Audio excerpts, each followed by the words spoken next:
Laws that try to rein in immigration enforcement in New York will take effect in less than 2 weeks. That's right. Governor Kathy Hochul and state officials are joining together to put law enforcement across the state on notice. Our Rob Petrie joining us live in the studios back in North Buffalo with the details. Rob. Yeah, that's right. A strong message directed at sheriffs across the state today who, as of public record, still have existing agreements with ICE. Well, that's something that Governor Kathy Hochul wants to put an end to, but not all sheriffs are staying silent. I've heard from a lot of people on the ground about an uptick in targeted ICE enforcement across New York. I know everyone's concerned, very concerned. And I want to reassure you that we're keeping a close eye on it.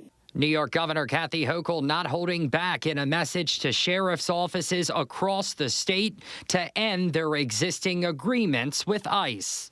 You have 13 days. You're on notice.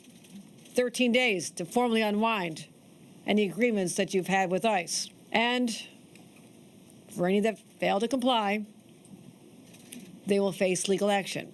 All of this comes on the heels of a state law that's set to take effect August 25th that terminates a program that had allowed local law enforcement to act as federal agents for ICE. In New York, I want our police focused on one thing, keeping people safe. But not all agree this new law will do that. That is a piece of paper to me. I'm going to continue to cooperate with immigration officials as I see fit to keep the county safe. Niagara County Sheriff Mike Filicetti sitting down with News 4 recently to share concerns about the new law, its restrictions, and what that means for his county and its border communities. We don't have the option to just turn a blind eye. If you go look back a couple of years ago, we had a lot of people crossing from Canada, and we had a lot of residents that were very upset in those towns in the lower Niagara River area, and they looked at me at a public meeting and said, please tell us that you're cooperating with Border Patrol to keep our community safe. We are not disallowing cooperation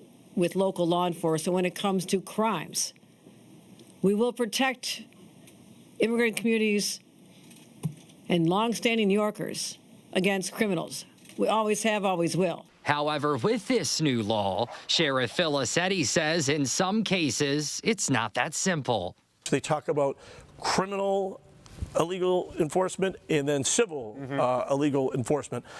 And really, sometimes those lines are blurred because we don't know who we're stopping and we don't know what their violations necessarily are or their crimes are until Border Patrol or ICE were to come there and figure that out. Sheriffs who still have existing agreements with ICE received a letter weeks ago from the state attorney general requesting a response on steps taken to comply with the law by this Friday, including Sheriff Filicetti. We don't have a piece of paper to say we're going to work with ICE, but we will continue to work with immigration authorities in our county, whatever that may look like. If we stop a car and we believe the people to be here illegally, we're going to contact immigration to make that determination. Now, Filicetti, who you just heard from there, is not the only sheriff weighing in tonight. Cattaraugus County Sheriff Eric Butler taking to Facebook saying, quote, the governor wants to tell me that cooperation with federal immigration authorities somehow demonstrates that I am not interested in keeping my community safe. That assertion is offensive. Live here in studio, Rob Petrie, News 4.